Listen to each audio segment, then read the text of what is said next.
I'm glad y'all tuned in.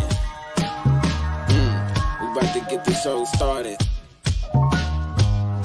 Yeah. I'm glad y'all tuned in. We about to get this show started. Yeah. Dr. Clyde Winters and Yoshi.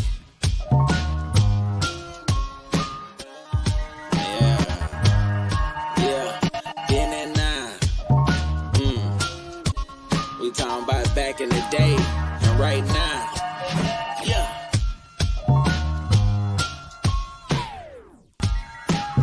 Then and now, then and now, then and now. Then and now, then and now. Now let's introduce Yoshima the Genius and Dr. Clyde Winters, the godfather of research.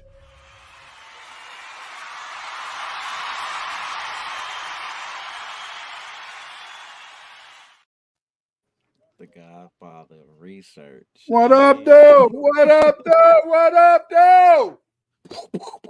Wow, what's happening, peoples? What's up, Hotep community? What's up? Hey, you Hey. know, everybody, I'm glad to see you. Everybody's here. Yeah. You know what up? Karen Vincent. What up, What's Karen? up, Hotep Karen? Oh, Hotep Karen. Twice. Jocelyn. JP, what up, though? JP What up, though? in the We love house. you guys coming. Love y'all. And we hope we can give you a good show tonight because we want to discuss something. You know, I was listening the other day to Eve and Dewan B, and they were talking about what is the status of FBA, you know, ADOS and all that type of stuff. What do you think is the status of Black America, Yoshi? Define the status. What you mean, like as far as our position and what we're doing, fighting the oppressor? Yeah, I guess that's what they meant. Yes. Well, for years, they have been in office and they have been behind government officials. They have been running things. They. And because we have gained our education and put ourselves in positions behind them, in a sense, I think we're in a good position of getting our essence back, especially being around them in high positions to where if we can take over on that education level, we can take this over. But in a position that we at as far as FBA, come on, man, you got many students from your class writing books. The truth is being written and exposed. So much positive stuff is coming from our community as far as art, creativity, technology. We are actually pulling everything together. That's what I see. I see us as a whole, and we just have a small bit of little weeds that we got to pluck out to keep our garden right. I think we're on the right track. I think we're on, especially since you here, Baba. So hey. But you know, I agree, Yoshi, because see, a lot of people, they make a big mistake. They're always talking about, you know, it's not enough unity. Black people should be more unified. If Black people's more unified, Black people could get more out of the situation. But see, that's not necessarily true. And the reason that is not necessarily true is that it doesn't take a majority of people to do anything. You see, I like butter pecan ice cream. My wife, she used to like vanilla. Is she my enemy? We both in the same family. I like butter pecan ice cream. My grandson, he likes maybe chocolate ice cream. Are we enemies? No. No, we just had, in a sense, a disagreement, but we're still unified. And see, that's the way I see things. I see us as if we can unify as small groups, and then small groups turn into larger groups. But if you expect everybody, I repeat, if you expect everybody to be on the same page all the time, you're not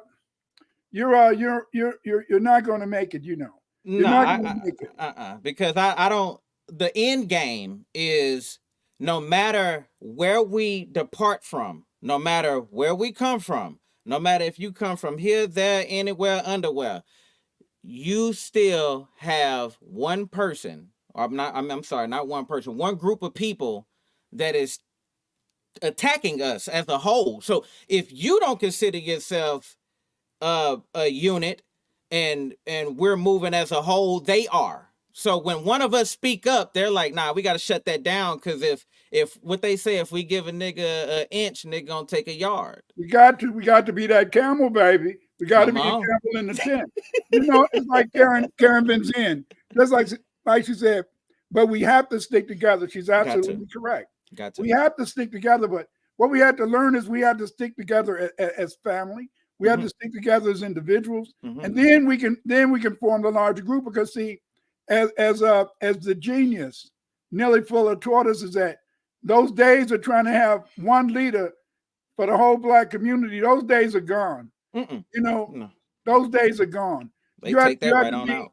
That's right. You have to, in a sense, in a sense, be a leader of everybody, but at the same time, you had to be ready, in a sense, to understand that you had to teach. Yes, Karen, we have to stick together, and we also have to teach. We have to teach each other. Pete, the youngsters got that fire. And I know all of us youngsters, when we hear our history and we can feel that history, we want to do something about it, right? You feel like you can go against all of them. You're like, I'm a drop this song and I'm just gonna crack at this, crack at that. I mean, you going in. But at the end of the day, what does that do? You single yourself out. Right. You call yourself a leader, you single yourself out, and they're gonna do to you just like how they did to every last one of our leaders that we called someone that stepped up to the foreplate and was like, or the forefront, and like, man, we about to take over. We about to lead our people. This is what we're gonna do. And they never had that backup. They never had that one. I always wondered that growing up, like why Martin Luther King didn't have no one to like back him right on up. Why Malcolm X didn't have nobody like right there to, hey, I always wondered that. It's because we put them on that pedestal as that leader, and we go like this, and then when it falls, we're like, we're still like this. I don't know. That's right. And if you remember, I know Netflix, they did a special on the fact that that Malcolm X was killed by some brothers in New Jersey. Yeah. And they pointed out the fact that when he was on the stage, all of his security was either Army or police intelligence. All of his security was either Army or police intelligence. Therefore, in a sense, he was surrounded by enemies. But as Karen says, you had to be visible, and you had to in a sense try to teach each other. But as Marie Antoinette says, absolutely, we have to be as one. Be one, baby. Be one. Be one is the only way that we can become successful. But in understanding be one, a lot of it deals with a word that I know that we don't want to hear. And I tell you, when I was young, I didn't want to hear this shit. I didn't want to hear it. What's and that? that word, that word I didn't want to hear was, I didn't want to hear the word love. I didn't want to hear that word love, because when they talked about love back in my day, they said love is never having to say you're sorry. Love, you always hurt the one you love. I didn't want that ish. But now that I'm older, I understand, in a sense, is that we have to have love. We have to have love. And the reason that we have to have love is that we have to have love, in a sense, so that we can, in a sense, understand and be with one another. But see, the love begins with you loving yourself. Yes. You see? Because see, this is how I see the world, family. I see the world. I'll say, how you doing, Denise, Bruce, Maria, Maria? The thing is this: I see the world like this. I believe that in the Crystal City, I signed a contract with Amma, and in that contract, I said I will go down to earth, and I will incarcate X amount of people at X amount of times. Right. The reason I say more than one in Caucasian, one Caucasian, is because the fact is this is that I know that the way it is on this prison planet, if I went back to the Crystal City, I wouldn't come back down here. But again, so then therefore, because this incarnation, I'm Clyde Winters. I'm B1, baby, B1. Me I'm too. I'm gonna be the best B1 that I can be. I got that fire, man. I have to understand in a sense is that the ultimate goal of us on this planet is to love one another. But we can only love one another if we love ourselves. Mm-hmm. Then if we find a man or a woman that we love, and then when we love our children. Mm-hmm. All of this is important. What do you think about that, Yoshi? Ooh, it's easy to hate. Yes. Very easy to hate. Easy to destroy. Very hard to build. Very hard to build. It's easy to run away. Yeah. It's very hard to stay. Yeah. It's easy to just make a conflict and separate and not talk. It's hard to talk it out and understand our faults and work it out. Yeah. We need communication with our spouse, with our children, with our loved ones. I didn't understand love, Baba Clyde. I was like you. Like, what is love? I was raised, it's a thin line between love and hate. Or what's love got to do with it? So yeah. I'm like, what is love? So you gotta, in my generation, I'm looking at it like it must be something wrong. Then when we're taught by robots and AI, they're like, what is love? Yeah. Take love out the equation. I was on TikTok, a dude said, forget your history and forget love, and then look at history without love. And I was like, how the hell you do that? How the fuck you do that? Explain to me that. But it's hurt people, it's broken people that have that broken heart. Yeah.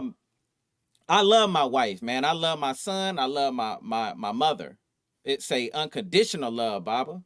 It's a different kind of love. You spoke to my son today. My son, I cherish him. I love that dude, man. I want that dude. It hurts when I gotta discipline him sometime because that love. It hurts when me and my wife get into it, but see, me and my wife are best friends, so it's a different kind of love. This is like a friendship, and we got our son here, and we both got to take care of that little loved one. So yeah, unity is everything. Yeah. Karen, I feel you. They don't like us when we use our smarts on them. They tend to back off when we use our intellect. And especially when we bring love in, because I think that's what they lack, Baba. Yeah. I think they lack love. They do lack love. And the reason that they lack love is because, as I talked the other day on my program about a couple of weeks ago, because the fact, in a sense, they come from a culture. They come from a culture where they had to eat each other. They were vultures. I mean, even when the Pilgrims came over, when they ran out of food, they ate the dead bodies in the cemetery. Right. But the thing is, this is that love is so powerful, and you grow up feeling, in a sense, as a black man, you grow up feeling that love is your enemy. Mm-hmm. You feel. I remember I was going to my grandma once, and I said, Grandma, I said, my cousin, he worked for the Urban League, in Chicago, and the Urban League, they could help you get jobs, all that type of shit. So I graduated from university. I had a BA, I had an MA degree. And it was hard to get a job because in Chicago, you had to know somebody or you had to pay a politician, even to become a teacher. Yes.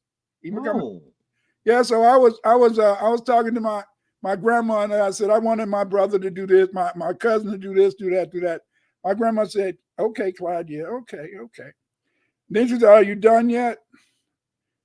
I said, yeah. She said, don't you ever complain again.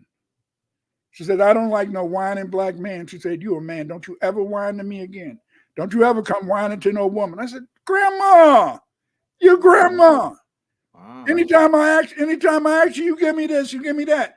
You're always looking out for me. She said, yeah, I'm looking out for you. But I don't like no whining man. Tough You're love. A black man. I said, Ooh. "Hey, hell is this? It's supposed to be my grandma." But she was right. Yeah.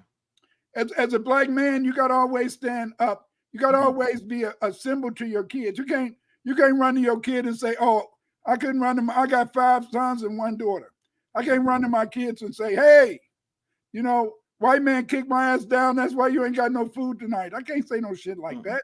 No. They expect more from me.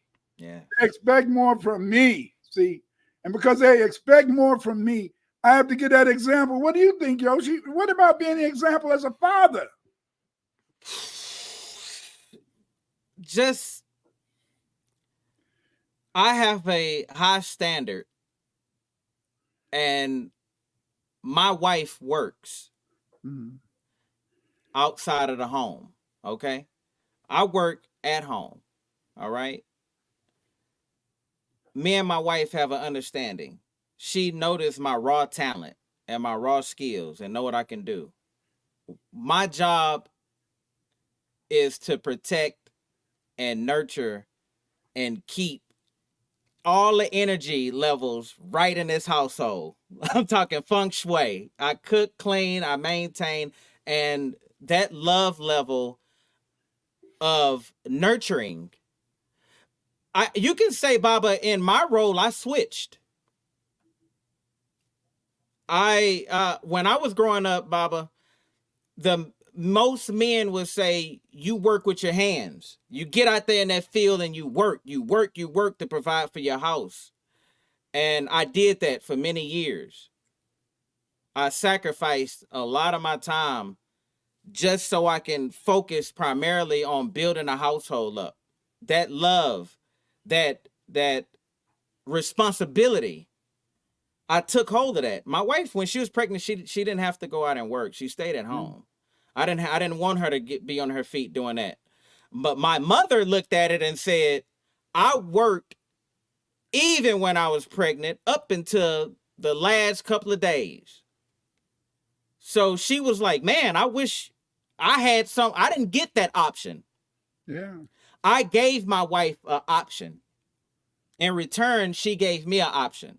That's cool. That's cool. Tight, right? Yeah. So my experience on this is kind of different because I see that my wife is out there working hard, and it hurts me because she have to go out and get it. Yeah. And I make it from here, but I'm making that transition for her to work at home. She just got a master's, Baba. Great. My wife is good, man. She got a master's, man. You know how hard that is.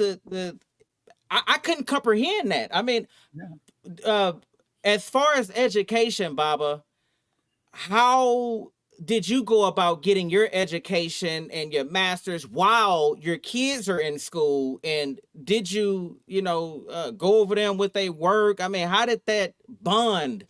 How did you manage that? Well, what I did, I got married when I was 19, and that's the best thing I did. How you doing, Tima DeRiff and Anthony LaSalvia? I got married when I was 19. Yes, sirs. My mother and father said young people don't know how to make it. I said, well, that was you and him. I love y'all, but y'all do your own thing. But see, I was lucky enough because I prayed to God. Give me somebody to love. Because see, I had 3 things going for me. Number one, I was handsome. And I knew I was handsome because girls always wanted to just touch me and kiss me. I blame it on my sister. I knew I was handsome. I knew how to dance. You said I knew how to dance. Brother had rhythm. Right? Jack be nimble, Jack be quick. I knew how to make the word stick. No, that's right. Yeah, I understood how to make words to make a woman dream. And when a woman dreams, then she's in your arms. And when she's in your arms, you feel that tightness and you know that you're down. Roses are red, violets are blue. Oh, sister, I love you too. Give me a little bit, give me a little something. And then we know that we can be together and move on forward. But anyway, so the thing is this, that I wanted somebody to love, and God brought my wife into my life, my wonderful one. Right. And she gave me 50 years of happiness. And see, today people are talking. I don't want to go there because we're going to do a show down the road on that ish. But yeah, the thing is this, is that I believe that the family is good. I Mm-hmm. believe that black people are doing the right thing, and I believe in the sense is that don't worry about thousands and thousands of people unifying. What you should worry about is that can you unify? Can you unify with your family? It's a You single. unify, It starts right? home. Yeah. Right. Can you unify with your wife? Can you unify with your child? You see, and the thing is, this is that if you can gain unity with them, then it's only a matter of time that you're going to gain unity out in the world. Because see, people follow you not based upon what you say, but people follow you based upon your example. Okay. Yes. Now dating. Let's get to dating. Dating in the Go hood for it. was quite interesting. Back in my day, you wanted to have a black book and you wanted to have it full of numbers. I heard So about that. I heard about the Black Book from the Players Club. yes, sir. Yeah, the So movie. Yeah, go ahead. so what I would do is that I would I would sometimes, in a sense, we got an L train. If you guys see in the intro, you see the train going on the Mhm. track. That's called the L train. Okay. Back in the day, just to fill up my black book, I would get on the train and I would see a sister, and then talk to her, get a number, and then put it in the book. But see, that wasn't right. It wasn't right. It wasn't right. And I'm gonna tell you why it wasn't right, Yoshi. Go ahead. Why? You was It young though, wasn't. right? You was young. Yeah, I was young, but it You was wasn't young. right What you was because the doing? fact, in the sense is that then she was expecting me to call her. But I You didn't playing want. with their emotions. Yeah, I was playing with her emotions because I wasn't going to call her. I just wanted to have a book full of numbers. You see, sometimes I call them because, see, remember, a woman got to choose you. I don't know about your day, but in my day, a woman had to choose you. In other words, in the sense is that if you talk to a woman, if she didn't want to talk back, then you knew in a sense that what she Yeah, didn't want that's you. it. Yeah, that was it. Yeah. that- If she don't make that conversation to bridge the gap, oh nah. You got an option. Keep trying to move on, right? Yeah, and the thing is, this is that it's very important to understand is that when you're married and when you got a woman, you have to understand that you have to share a lot of yourself. Could you read that what Karen said? Can you see it? Congratulations to her. I got free education from my job. Once I started college, I just kept going year round. I took advantage of the opportunity. Right, There and you that's go. what your wife did. Yeah, she took advantage of the opportunity because we're able to maintain. I'm able to do what I do. She's able to do what she do. We got our breaks. We have an agreement. At first, the family wasn't in agreements with us, but they're not us. Yeah. See, my wife always told me this: you ain't marrying my mama, you ain't marrying my daddy, you marrying me. Okay, if I'm good, I'm good. Right. I ain't worried about them. They keep them out of our household. It's our home. We're building a new house. We're building this establishment, and I respect that. I didn't. Yeah, I kind of had mixed feelings because me and my wife. This was our first. My wife and my relationship is my first and last relationship. Mm. Like major. I really never had a long-term relationship because I was doing what you was doing. I was going around instead of a black book, my cell phone. Man, let me get this number. Let me put this number up in here. Let me put this number. You know what I'm saying? So I was that guy, and I was bad because I did a lot of one night stands, and I hurt a lot of women. And young women, as you know, when we was growing up. But I heard a lot of them, and I apologize to a lot of them too, because once I realized that it was actually trauma that had me doing that to them, I immediately stopped. Okay. Let's talk Tuesday at Easy, Dr. Winters. Don't get Yoshimod in trouble. Love y'all. Q. We can't help but get in trouble. Yeah, that's Trouble it. follows us, baby. That's But, it. so back in the day, even though I was 19, I had went with a lot of girls. I'm not gonna say that my wife was my first girlfriend. Mm. but I would say that she was my last, you know. At But 19, you yeah, didn't have. 19, man. And I had girls on the west side. Love to make a baby. I don't want to be a father, but anyway, that's west side girls. They were kind of young, and most west side girls, you know, they were kind of country. South side girls, they thought they were superior, so they kept their hair all sharp and stuff. But anyway, Okay. and so then back in the day, when you dated a girl, when you went with a girl, what you would do is that when you would go over to a girl's house back in my day, Yeah. you would get your Temptations records, you would get your Four Tops records, you would get the albums, you know, get your albums. Then you go over to the girl's house. You know, y'all might play a few records where you dance a little, you know, a little do the jerk and all that type of mess and the funky chicken. But then in a sense, you play those slow jams. And then when you would be over the girl's house, you know, y'all play the slow jams, and then, you know, you kind of hold in your arms and then you sing to her, you know. Oh, that's tight. Dang. Cowboys to girls. Doom, doom, doom, doom. I can't remember the rest. But again, Cowboys and girls. Yes, sir.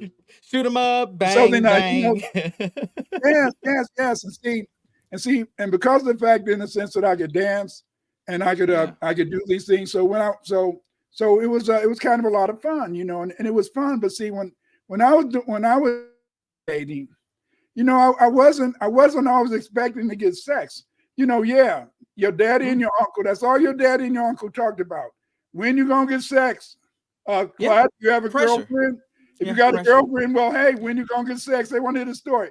I'm not telling you it's dad. I'm sorry. So hold up. So your dad asked you, like, he asked you when you gonna get some and all that? They implied it, him and my Really? uncle. Yeah, my uncles, yeah. Why do you think there's so many baby mamas out there? See? Because your father and uncle implies that if you're not screwing, you must be gay. See, remember, in the black community, you know, nobody wants their sons to be gay. Nobody wants their sons to I admit, I had that talk with my uncle. I never brought any girls to the house. Never, you know, until I met my wife. She was the first woman I brought to my mother's house.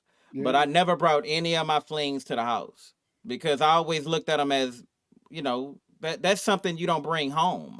We're having fun. And I remember I asked my uncle, I said, hey, can you take me to Foreign Park? That's up in the hood. Can you drop me off at Foreign Park? He said, yeah. I get in the passenger seat. He said, yeah. So why you never bring any girls around?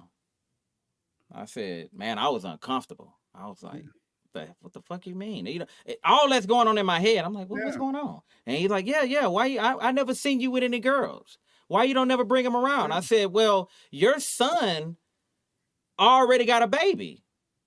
I'm not, and he's having sex all in his house. I'm not doing that. That's not me. What do you want from me? What you want me to bring? What I got here? It just made me feel uncomfortable. I told him, man, pull over the car. Would you question that? Am I gay or what, man? Don't be questioning if I'm gay. And I felt disrespected. So I told him, man, pull over. I'll walk to Foreign Park. And I see what you mean. Yeah. But you didn't feel that way. You didn't feel disrespected or nothing. You for them to question your sexuality. That was the way of growing up. I understood. Like Marie said, is that you're absolutely right. It's a man thing. Yeah. All ego. Yes, it is all ego. Yeah. But the thing is that women, Marie, makes us get this ego. You know, when you got women always saying, "Oh, you pretty, you got pretty eyes and stuff." You know, you're just so handsome. You got muscles. You know, when you hold me, you make me feel so good. It works on your mind. It works on your ego. You know, I was lucky. You know, you're right. You know, only yes, that's what it was. It was ego. And the reason that it was ego is because the fact, in a sense, is that you got these women, you're talking to them, they're making you feel like you're somebody, you know. It was very hard for me. I'm not going to tell a lie. It was very hard for me, family, not to be a gash man. I wanted to be like Yoshimod, you know, screw the whole damn world. And that was it, because I felt that I would have been making my father and my uncles happy, because they didn't want to see me gay. You know, one of my uncles, he was gay, and now he lived in his house, but nobody really brought it up. But your father, your uncle, they couldn't wait until you got your first girlfriend and hopefully you got some sex, because then they felt that you were legitimate. Before then, you were not really a black man. But see, in this whole process, how you doing, Chemistry, Black Magic? Peace. Let's talk to Big Q, Quentin. But the whole point is that they feel this way, but they put pressure on you. They put pressure on you to be a user. They put pressure on you to be a gas man. They put pressure on you. That's why I think a lot of brothers, they find a girl and see, usually, let's face it, the fast girls that I grew up with, the girls that you thought who was loose, they wasn't really loose. They had game, Yeah. It was a girl in a sense who fell in love. It was a girl who believed the lies that we would tell them. It was a girl in a sense who really believed that somebody cared about them. And then they would get pregnant and have a baby. See, the baby mama is not a fool. The baby mama just fell in love. Yes. Took advantage. I got taken advantage of. I lost my virginity to a young girl when I was 17. And she took it and didn't talk to me after that. Yeah.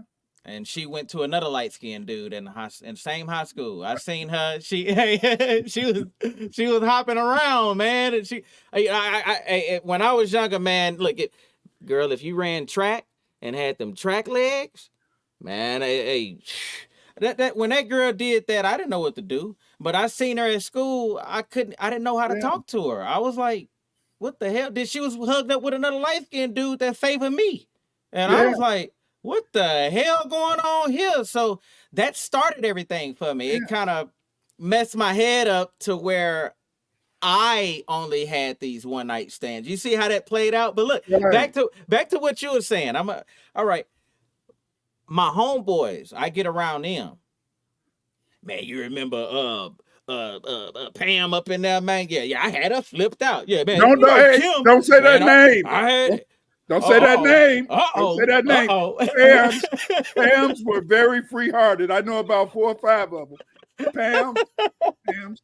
Don't mean to throw your name out there. Pam's, thank you for all the, and thank you for the, thank you for the way you made me feel. And Keisha, yeah. Stop it! Leave Pam alone. Don't talk about Pam. I knew a lot of them. Hey. But they get together and they start chopping it up with each other and talk about who they did, who this, and then they looking around the room and they go to me. Yeah. What's your stories? Man, everybody I did, you don't know. I mean, I didn't. If you been with her and he been with her, I'm not finna be with her. I'm not. That's not me. Family, man. Family, they put that peer pressure up on you and they make it a joke. They make it seem like knocking down these girls is a joke, man. Like the more you knock down. But look, that same cousin that was joking had a big old boil on his thigh. Yeah. Mm-hmm. Yeah. Keep doing what you do. Be fast. Yeah. And you're gonna catch everything fast. But see, but what a lot of people don't know is that they think that we're so strong. No, we had our hearts broken. I had my heart broken a couple of times, and well, some girls with some real game, and they use it. Create for sure. I could sense that my cousin's priorities regarding sex were out of control when we were teens. He was driven by peer pressure, thinking it was cool to be immoral and treat sex like a contest. You're absolutely right. That's what it is. Yeah, it was a contest. Yeah. It was. Mm-hmm. It was. You did feel it was a contest, but at the same time, you felt it was a contest. You always met this girl or this girl that you like. And see, when I was this is before I joined the football team, but when I was a freshman, sophomore, fine girls, I'm talking to them. I'm really thinking I'm hitting them. I'm really thinking in the sense that I'm really rocking their world. Next thing they know, they quit me over a guy in the band. Yeah. And like you said, that was me. That was me, the trumpet player. Yeah, they went to me. Yeah. You. Hey,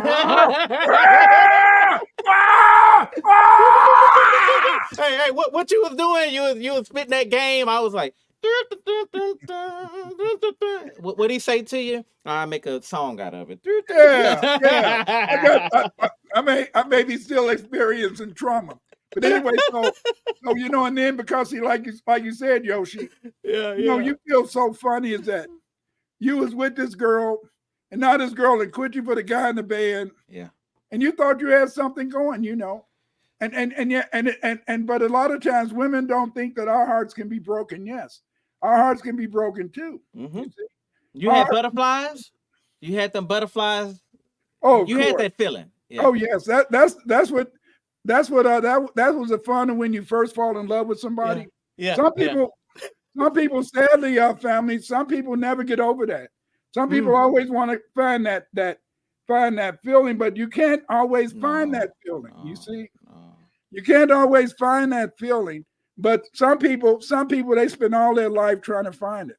And so then, so when you're dating, you're out there, and I wasn't really looking to have sex. But what if was it you came, looking for? what was I looking for? Yeah, a good time. What? I was looking for a good time. Don't that cost? It doesn't matter because it's a conversation. See, the whole point is this is that remember back then you make $2 an hour, you was doing good. You see, I got you see, I hear people today like Kevin Samuels, the Manosphere, and all these people. They talk about the prize. You know who the prize is? The woman the prize? Is the man the prize? Well, the thing is this is that when I was back in the day when you were dating, you wasn't really looking for a prize. You was trying to get to know somebody because see, you're trying to get to know somebody because who knows, this person would become your partner, would become your wife. And so then you wanted to get to know them. And see, the thing is this, yeah, you want to be friends. Friendship. Right, because see, the point is this is that it's easy. I learned when I was young, it's easy to have sex, but because of the fact that certain people I had sex with, quit me later, I knew that sex wasn't the only thing. I knew you had to have some sort of cognition. I wasn't even a cognitivist then. A cognitivist is somebody who thinks about how you connect mentally with people. Use your brain. You think about who and what you are and things like that. But see, even back then I understood though is that I wanted a woman who in a sense I could relate to, a woman in a sense who made me feel good. Because see, when I met my wife, the thing I think that connected us is that I had trauma. I grew up, and I told my wife once, I said, what make me a good football player is every time I see that guy come to the hole, when that tackle move, I step into the hole and knock the itch out of that brother, and I just think about how I'm hitting my mama. My wife said, "What's wrong with you?" She said, "I said, well, I just be thinking about him hitting my mama." She said, "Why? What do you think about hitting your mama for?" You see, right?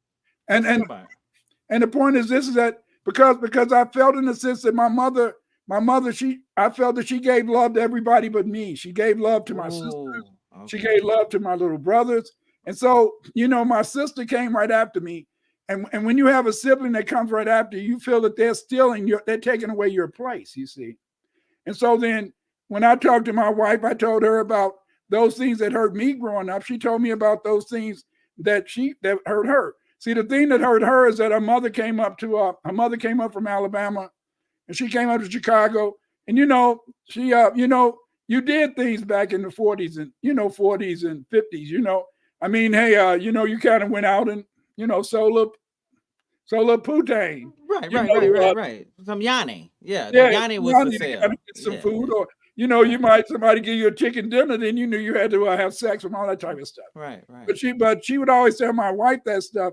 But it was never her; it was somebody else. Wink, wink. Hold on. So you never looked at it as tricking?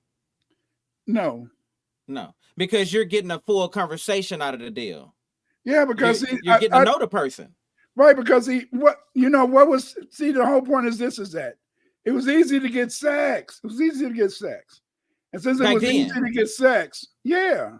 Yeah, because at my age, it was a little harder then because we had to fight TV and you got to match the image. You got to be that person. I wasn't that person. So I just kind of. Well, the thing is this is that, as I told you, because of the fact that I had a big sister. My big sister would bring the girls all around. The girls always Oh, wanted. wow. The girls used to always want to use me as a kissing dummy and all that type of shit. Really? Yeah, they used to practice their kisses on me and all that. I'm the little kid. So y'all know, didn't have so- kissing cousins. You had actual Yeah, friends. the older girls would kiss on me because they could use me as their little kissing dummy. Cool. And I how you doing, had Timbo? And so peace. then I grew up. So I always grew up knowing, in a sense, that I really felt I could have any girl I wanted to, even though a lot of them I never got that I wanted. I was told I can have any girl I wanted to, although I never got every girl I wanted. Yeah. And so then, you want to get to know somebody, you may in a sense, you may want to make them your partner, because see, remember back then, well, you wouldn't remember, but back then, a lot of our grandmas and our parents, and our grandmas, they got married because their fathers and mothers made them get married. Right. I heard that marriage wasn't really about love. It was about what do we get from it? Like, if we come together, we can own this. If we come together, we'll be set. That's why the dad will have to approve to know if he's sending his daughter off to somebody that's gonna hurt, and they have to come back. A parent never want their kids to come back. They want their kids to create their own and then create another set of kids and keep going. But go ahead. They did, but back in the day when you were dating, it was something that they didn't do. They didn't date. They would hook up. Maybe they would hook up. They might would get a girl pregnant. My father, he used to always talk about jumping in and out of windows down in Mississippi. He was real light skinned, gray eyes. So he had the deal. He was light skinned. He had gray eyes, and so then but most of the time your parents wanted to steer you, especially if you was a woman. They wanted to steer you to marry somebody who you might, in a sense, who could really provide you maybe with a okay lifestyle, Right. And so then, but see, with us, because of the fact I think they were forced to do that, they let us have a little bit too much free time. They let you come over people's house. They let you come over. You could come to a girl's house, and a lot of times they would leave you in the living room by themselves and go to sleep or whatever, But see, when my kids started dating, I didn't go to sleep. Your ass is gonna be in the living room, and I was gonna come down every now and then. Hey, you cock blocker! You cock blocker! I was a strong cock blocker. But this is that my wife and I, my kids, around New Year's, they always wanted us to babysit the kids, and so then we didn't want to babysit the kids, and so the day after Christmas, we would always go to Vegas. We'd always go to Vegas. And then we come back, be rubbers in the bathroom on the floor and all type of ish. And I said, what the hell are y'all doing in my house? Nothing was here. Then later they said, yeah, Dad, when y'all used to leave, we used to have us a good ass party. I said, oh, what the hell? I wasn't there. I couldn't watch them, But again, back to the dating. So, but then I noticed I was just an observer. House parties, for real. I noticed that around about the 90s, people's dating became more transactional. My son, he was he was in over 91. He was in the Navy. So when he was in the Navy, he's over there in the war. He didn't fight in the war. He was just on the ship, ammunition ship. So when he got home, I said, what is your line when you meet a woman? He said, I asked her, is she working? I said, whoa.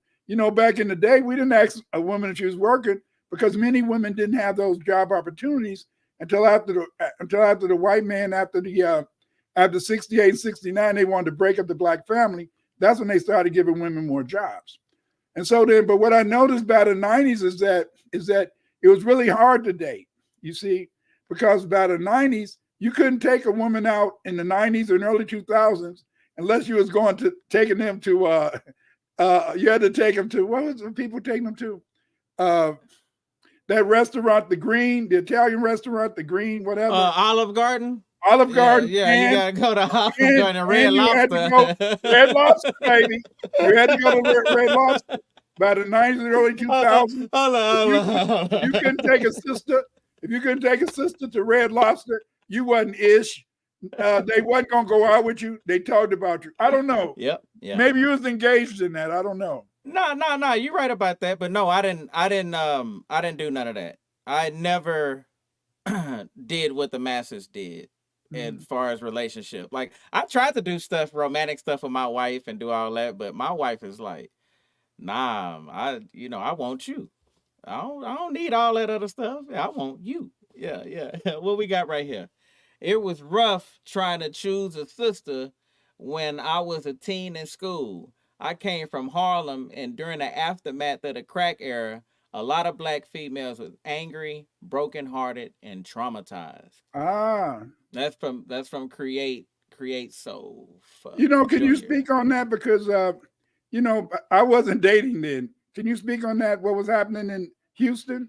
Well, in the 90s in Houston, I don't know about crack, but I know about phone calls. So we had a thing. You go up in the green pages, and then you go to like a chat phone line, and then you get on a phone and you call the girl or whatever. Like you can hear them. They'll make like a So you get on the phone and then you'll hear their presentation or whatever, like introduction, and they'll say, "Oh, I'm da da da da da. I'm from here, da da da." Then you say, "All right, one, I'm a pass. Okay, I'm over here, da da da," and you make your own introduction as well. So it was almost like phone sex, but you could. It was weird, but I remember we all had that in our phones, and we would call up random chicks and meet and talk about all that. But as far as the traumatized, when I was growing up.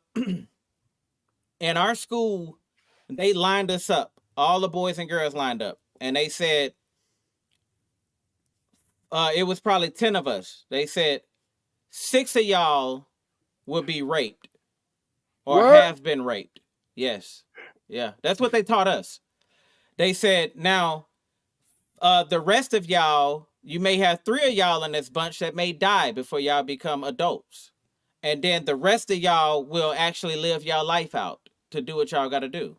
What? That's what they taught us. I went to a white school. Let's put Smith Elementary out there and Klinsman Intermediate out there, and them 2 schools. So they taught us that, and rape was a major thing to us because a lot of girls that I have dated or have before dating, I talk to as friends, and you get real close to them, and you find out they've been traumatized.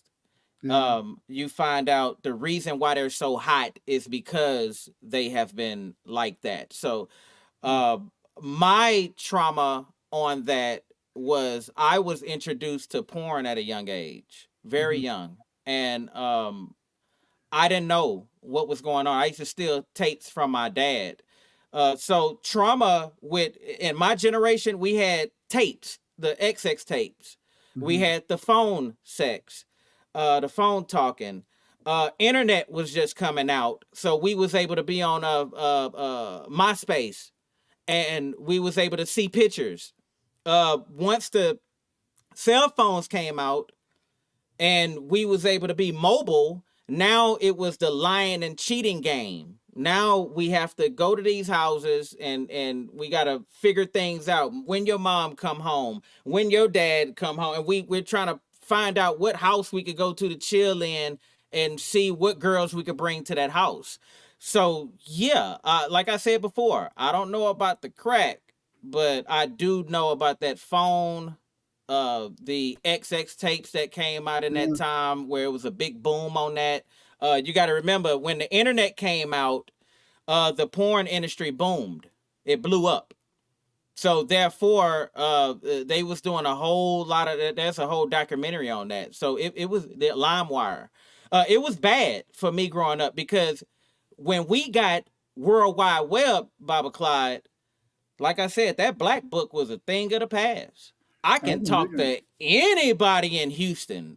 Katie, I'm way in Houston. I'm talking to girls in Katy, the North Side, Fifth Ward. Well, not Fifth Ward. I didn't touch too much of Fifth Ward in South Park, but I did touch a lot of the outskirts like Sugarland and things like that. Yeah. So the internet and World Wide Web was our crack.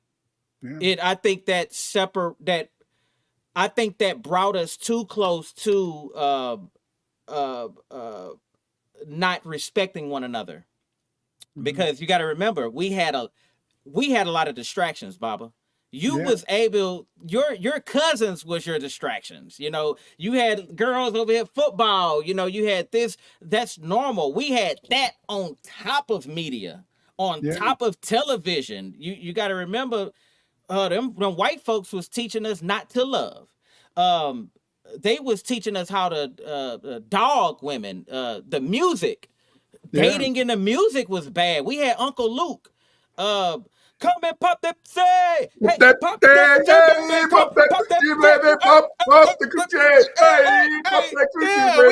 That was it, baby. Come on, Dr. Clyde. How you going? Come on, man. Come on. It was on. Like Karen said they should have had school counselors. Karen. What? I taught for the Chicago Public Schools. Yeah. I taught the Chicago Public Schools in a sense for 46 years. And you're right, Dima. Wow, that's right. It is wow. The things that we had to go through. But the point is that they never, when in Chicago, they never had a counselor that really talked to the kids. The counselor was only there to give the kids tasks, maybe make sure in a sense that the special ed kids, that they were getting their proper education. They didn't have counselors that talked to the people. But I will say this is that when I used to go and visit people's homes, because we had a lot of times, at my school, I was at Bennett for about 22 years. And so in my school, sometimes we would go out, and when we first got a new class, we would go out and visit their homes. And what I noticed in a lot of homes is that they would have the pornography, the pornographic films. They would have them in the film library with the other movies. You see, they would have them in the film library. They would have them right out there and open. I guess they kids could use it because see, it was around 2012, 2014. A lot of the girls in middle school, they were becoming homosexual, and I think a lot of that came from the fact is that they could see these movies where there was women on women sex, and they taught them. Yeah. That's right. And my granddaughter, she was in a Catholic school, and she said the girls around my daughter heard them talking. Her and my other grandchildren talking. She was talking about at her school how the girls was having a contest to see who could perform the best oral sex on the boys. And and so it got kind of wild. So dating was moving away from getting to know each other. Dating was even moving away from trying to get out and entertain people. Dating was moving into a process in where the kids felt that when you date, you're supposed to have sex. Yeah. And the day is even magnified even more. Is that they feel that I'm not spending money on you unless I'm going to get some sex. Speak on that. Yep. That's it. That's the dating now. I'm sorry to cut you off. That was a clip real quick. I probably know what you're talking about. A dude took this girl out to eat and he said, "What your daughter doing here? Look, I came to pay for you. I didn't come to pay for her. What is this? I'm trying to, so what we supposed to do after this? I'm trying to go home and hit it.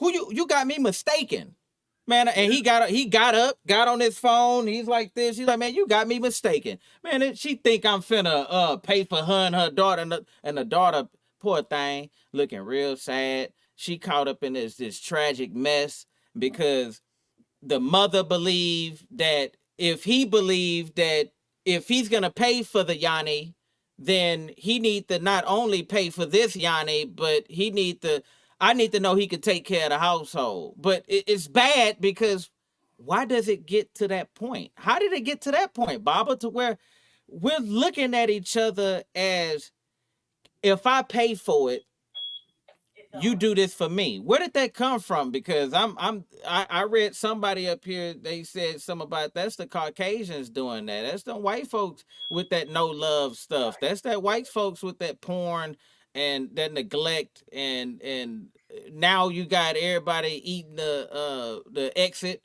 You got butt munchers out here. You got and they talking on camera all in a mic. They smoking, and come on, man, think about this. You tell me you eat some butt and you gonna pass me that? Man, you better get, or you eat it and you gonna roll up? Man, hey, the game is twisted.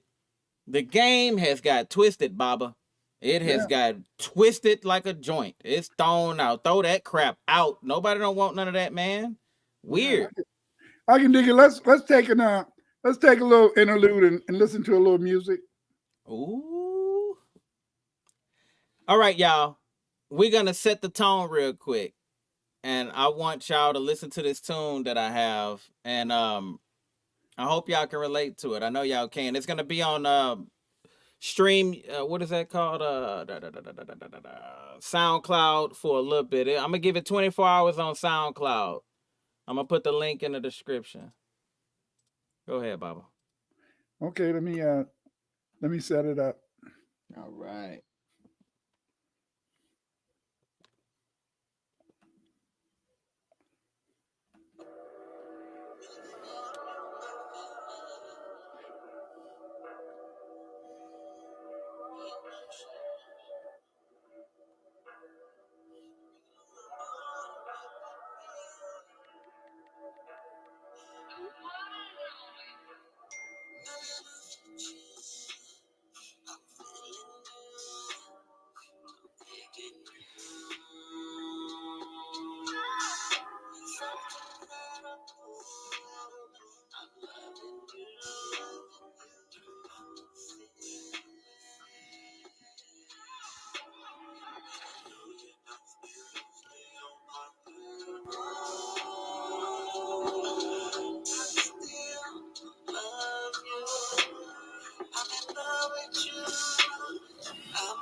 Give you a massage, then you gon' tell me how hard is your job. I'm gonna listen, pay attention. I'm gonna give you full attention. Give you what you ask for. Not only that, I give you more. Till you ain't no shame, my king.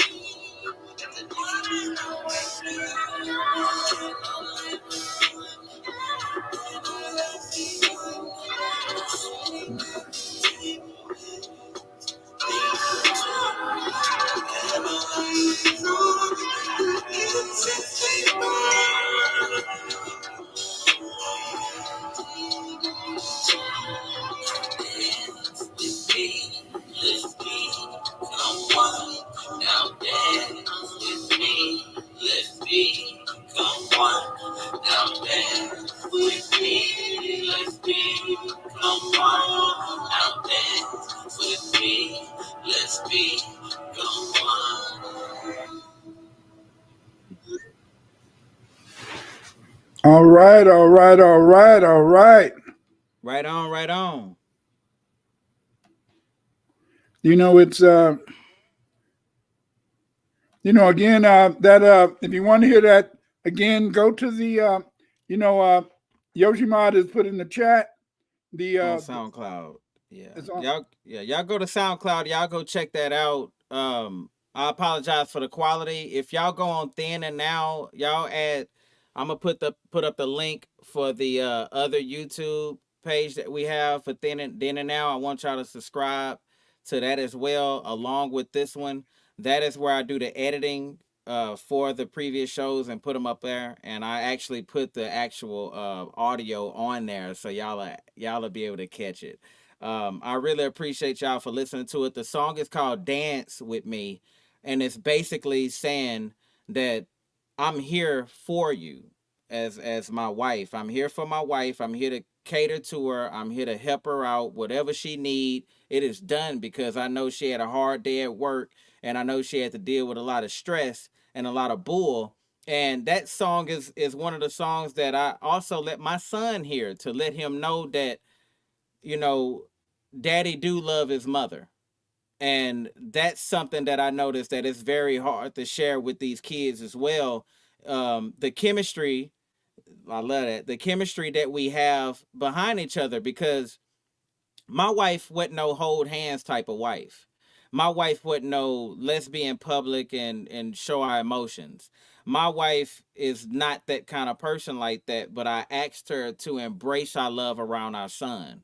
You know, I asked her, thank you, Karen. Your music is always smoothing with a message. Yes, it is. Thank you. Yeah, because yeah. I'm going to put it on my Patreon account as well for everybody. I'm going to put the link up on there as well. But what we didn't see, Baba Clyde, was in movies, the love for family, the relationship that a black woman and a black man have, you know, we got to be so tough, you know, all the time. We have to be tough in front of our kids. And my wife always wanted to show toughness. She's like a reincarnation of your grandmother. You know, hey, I don't want to hear all that crying. You better get yourself up, pick your head up, put your chest out, you know. And that's how my wife is, man. And I had to convince her to love in front of our son, to hold my hand in front of our son. If I kiss you, let me kiss you in front of our son, to show him that I love you. Well, we don't see that often. Well, my wife, you know, back in the 60s and 70s, a black man was not supposed to hold hands. A black man was not supposed to hug in public. No, you do not hold hands, and you do not hug in public. My wife, she was different. You know, because we got married and we went up to campus, and you know, and she had all these girls always staring at her walk with me. She'd always make me have to hold her hand. I bet that bitch used to be one. I know what you and that bitch did. I don't know. It wasn't me. No assumptions. Hey, I ask my wife all the time, please keep assumptions out of this. Do not assume nothing, because I am open to you. I will tell you everything. My wife, I could get my wife my phone right now. It's she know the password. We don't have nothing to hide. Well, the thing is this, is that I was not going to tell my wife about nothing, about no college days, because we were supposed to have been, right. Supposed to be me and her. She was at home and I was at university. But the thing is this, so I didn't, you know, I tell you nothing, I tell you no lies. See, when you start questioning, when you start telling, that's when you may tell the wrong thing. Is that it's not good to do things like that, you know. And I think that this is very important, you know, is when you think about it. Karen, you're on the case. Your music is always soothing with a message. Yes, it is.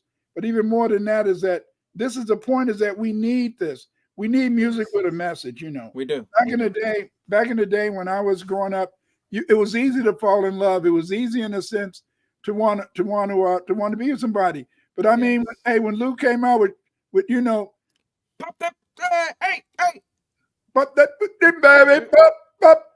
You know, I mean, come on now. He changed the frequency. He changed the frequency. He brought the bedroom dances into the public, you know, into the public. And now we see everybody trying to twerk. Even grandma, she's 57 years old.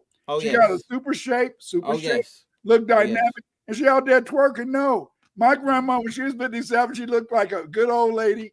There you go. She went around in some house coats and loved us up.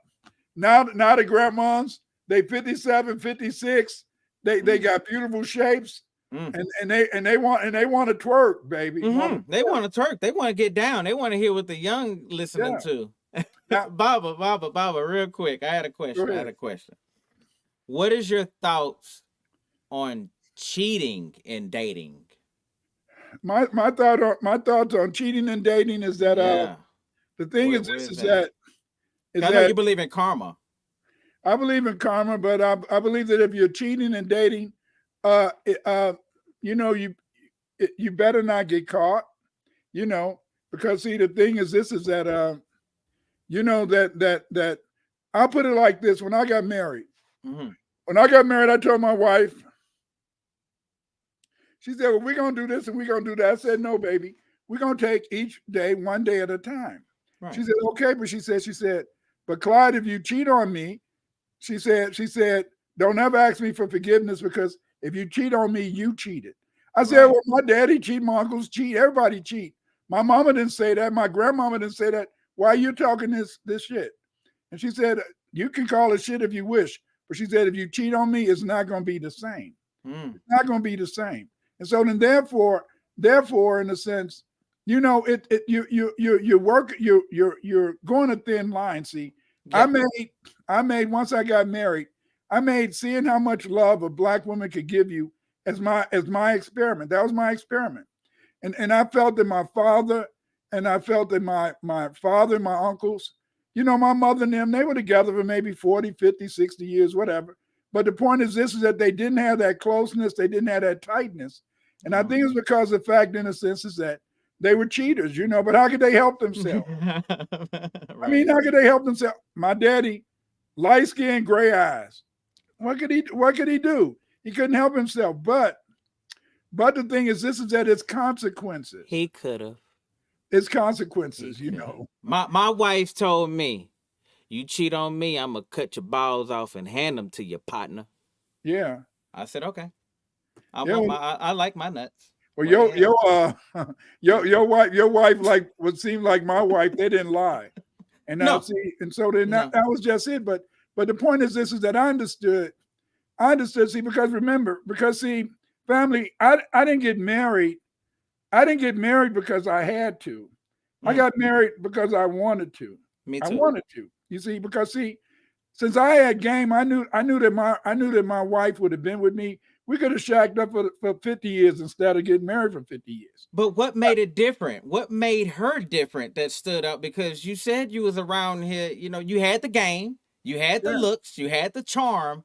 What made your wife say to you? What was it a feeling that said she's the one at 19? I come on, man. You after 3 months, you know you want a woman or you don't want her. I didn't say 6 months. Okay. I didn't say a year. After 3 months, Yeah, Baba said 3. after 3 months, you know. And so then, because of the fact I knew I wanted her, I couldn't stand. I got tired. I couldn't stand going home every night and not having her with me. But the point is this: that I knew that her mother wasn't going to let her marry me until she was 18. You know, even though we had our first child when she was 16, because when she was 16, we had our first child because see, I had to have some sex because I didn't want to die. I didn't want to die a virgin. Oh yeah. Your hood was corrupted. It was bad. Yeah, they Oh, put the yes. gun up to your face, and yeah, Oh, you had yeah. to say you're gonna be a lawyer. I remember all that. Yeah, it was a lot Yeah. going on with you. I- Yeah. I got shot Survival. at a lot of times, and so then, Yeah. I mean, so we had our first child when she was 16. But Okay. even then, you know, so I knew I wasn't going to be able to marry her till I got 18. And so then what I did is that I got good grades in school so I could go to university and play football. And I wanted to be a Black history teacher. Question. Go Do ahead. you think that's how our population like grew so much because of fear of dying in the hood? Yeah. Yeah. All right. Yeah. Keep You going. know, I just because want to have see, that question. because when I grew up, it wasn't no grandfathers around. Your Ooh. granddaddy got killed either gambling, doing out at the club, drinking somewhere. Oh. You know, wasn't no granddaddies around. But see, this generation, like my children, my grandchildren, they know me. You see, and then my children, you know, none of their kids have any kids. Because see, you know, none of their kids have any kids, even though they're in their 20s. So my great grandchildren, they will get to know me maybe if I live long enough. But when I was growing up, it wasn't any granddads around, plenty of grandmas. but no granddads.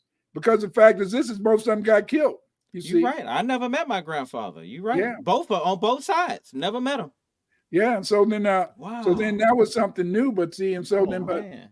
but see, the thing is that so when people talk about that they're dating and they're trying to get a transactional thing, okay, I'm giving you this, so you give me some Right, more poutine. You know, so that's how they see things today. But see, back in the day, you didn't see that because see, you didn't want a hoe. No. You didn't want a hoe.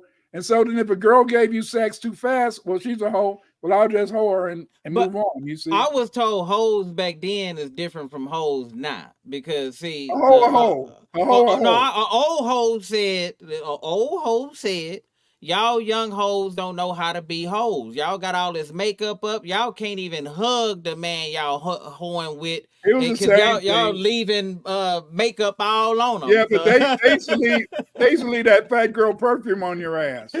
They'd hug you. You know how fat girls have that certain perfume?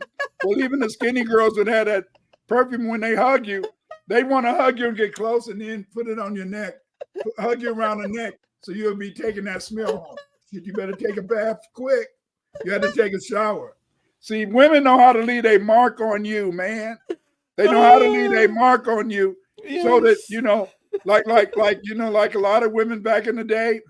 I mean, when I was in college and stuff. When I was in college, the first day I got there, I lived in university. I lived in Illinois Residence Hall, and so we used to walk across the cornfield to this other hall where they would have all the parties. They would have it at my dorm too. Mm-hmm. And so then the first time I walked across the cornfield, it was two white people screwing in the field.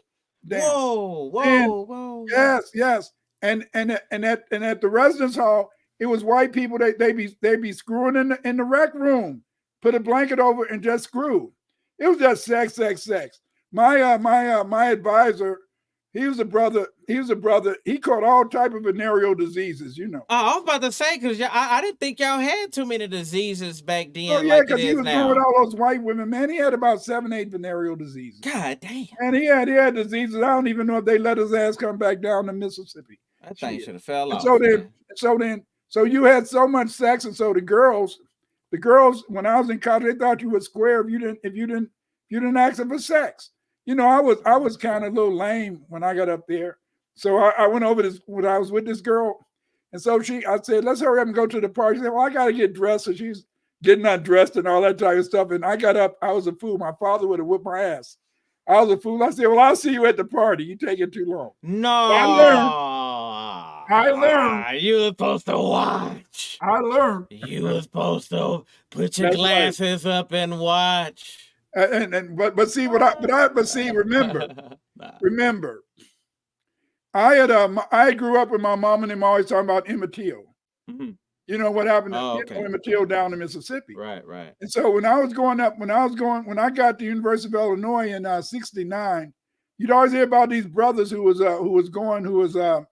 these brothers who were going to jail because the white girls would say that they raped them, Right. And so that was a white girl that was undressing in front of you. No, it was a light-skinned girl. All right. So what made you link that? So you just put it all together like, hey. I just put it all together. They were all acting horny. Right. But I understood. See, I understood in the sense that I understood back then that a woman wanted to F your brains out so that they could dominate you. See. So then, I learned a lot from wineheads. So wineheads say, mine, this is it. How you gotta nurture a woman. The way you nurture a woman is that you don't give her that thing all the time. You give her that thing when you get ready, mine. Oh yeah, you don't let her. You don't let her. Remember, he said, mine. A woman want to always see something grow, baby. So mine, you got to make sure in the sense that you stay in control. And so when I got down to Illinois, so when these girls, in a sense, just because they was throwing that stuff at me, I'd take it sometimes I wouldn't. Because the point is, I understood that I had control. I understood that the wineheads taught me that's how you control a woman. Okay, all right, hold on. Let me stop you. Now, you said you was in college, you was kind of lame. Yeah, I was lame. I was lame that night. After after that, I had to join the crowd. I'll tell the truth now because my wife, she in the Crystal City now, so she know. Straight She up, knows. She Mount said, "Clyde, Shale. was you acting Mount up down Shale. in Illinois?" No. You know, when she would walk past girls making me hold her hand, and she said, "That girl looking at me funny. Do you know her?" No, I don't know her. I got a question. Go ahead. All right. Now, dating, and let's go to back to the cheating part. Yeah. My wife, I don't look at porn. Yeah. All right. My wife said, "Why would you look at another man's thing? And what make you looking at her? That's disrespectful to me." Yeah. And I said, "All right, damn, you right about that. You sure right." So I never had that relationship with my wife where we look at stuff like that. That's not what we do. But it's still considered in a sense of cheating. So there's so I know this guy. He's with his gal. He's dating, and every so often he gets on TikTok, Instagram, and he looks at reels and shorts. Yeah. And what he'll do is he'll comment on it, and it'll be girls, twerking and all that other stuff. So she always felt uncomfortable, and she felt like she's competing with the screen. I think men got the dating game wrong as far as pleasure and friendship, like how we talked about. I think some of these women and some of these men are manipulating each other for pleasure, and they're using their spouse only for pleasure, not actually to benefit off of one another, or to see themselves in the future. But you got these BBLs out here. You got all these women that are not or changing their bodies. A lot of that is going on, and to any of the youngsters in this group of men out there that does watches that stuff, I want to put some in y'all ear real quick. Y'all don't know if y'all watching an AI or not. All right. So I'm just gonna throw that out there real quick. So y'all be careful what y'all be looking at on these XXX sites, because y'all don't know what y'all getting into or what y'all attracted to nowadays. Nowadays, Baba, dating is not necessarily a friendship bond, but it's a body bond. And True. that hurts. That hurts because they're only going by what they see in front of them. They're not necessarily getting up here. I had a girl I was working with. I was just friends with her, man, but I guess she never had a male friend, Baba. Never had a male friend. And she said, you know what I love about you? I said, "What's that?" She said, "You fuck my mind." Yeah. And I said, "Hey, that's not what I'm trying to do. I got a wife. Did I not let you know?" So that let me start telling every woman I got a wife, because we don't do the ring thing, because that bond, it's here. Well, That's here. That's how I felt. That's how me and my wife both feel. Go ahead. yeah, like Chemistry Black Magic said, pimping was big in Chicago. Yeah, that's why I learned a lot from the wine heads, because a lot of wine heads used to be pimps, but they once they lost that gab, they had to be wine heads. But see, the thing is this: is that my wife, my wife didn't want me to talk about her at work. I did not go to work and talk about her at work because because these women, in a sense, most of the women I work with, they didn't have husbands, they didn't have a man around, and so then they could get really jealous of you and really angry with you as a man. Yeah. And you know what I mean? I had grown ass women with master's degree. Ooh, look down there, look at him. Ooh, staring at your Really? waist. Yeah, Oh, God. these were Come teach. on. Oh yes, AKAs.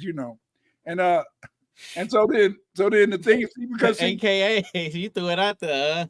well, I mean, AKAs. I love AKAs. Okay, but I had a lot of bad principals in my life who were AKAs, and they were kind of mean. They always listened to what white folks told them, and I felt that they hurt the children. But see, when I was in college, I used to go to frat parties, and I used to go to sorority parties. And I would sit around and watch these girls. In a sense, they'd hold a drink, and then they poured a drink, into the plant, and then they'll hold a glass.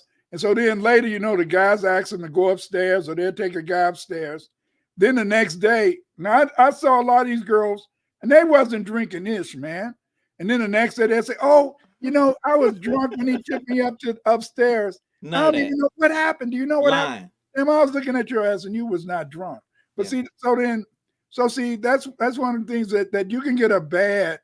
But see, I didn't let this go to my mind. I didn't let this make me feel that all women were like that. I just understood in the senses that these women, in a sense, they were there. They were trying to maybe catch somebody. See, I understood in a sense is that with most women, I'm sorry, ladies, don't get mad at me, but I noticed that most women, when you first go with them, they want to sex you up, But then after they think they got you, then hey, you ain't getting sex as much as you did when you were going with them. You see? Oh, yeah. You right. God darn it. You sure right about that. Yeah. They do. And then they blame it on they was young. That was when we was younger. You're trying to show and prove. You were trying to break me off. Right. And see, that's why the wineheads taught you is that you don't give sex freely. You don't give sex freely. You gotta because see, like, remember that woman told you that you effed her mind. See, sex is in a woman's mind. Sex is to me physical. But if you're good, you can make sex physical for a woman too. Yeah. But a woman can be satisfied even if it's not really physical satisfaction, but if she's mentally satisfied, and you guys can work on it, because a lot of times, in a sense, people have to grow in terms of sex with their partner. So you have to learn certain things. And so if you be with somebody for a while, then you two may become more compatible, you see.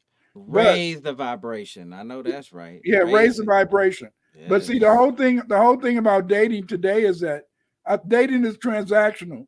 Everybody's talking about what they're bringing to the relationship. Yep. And it's usually a material thing.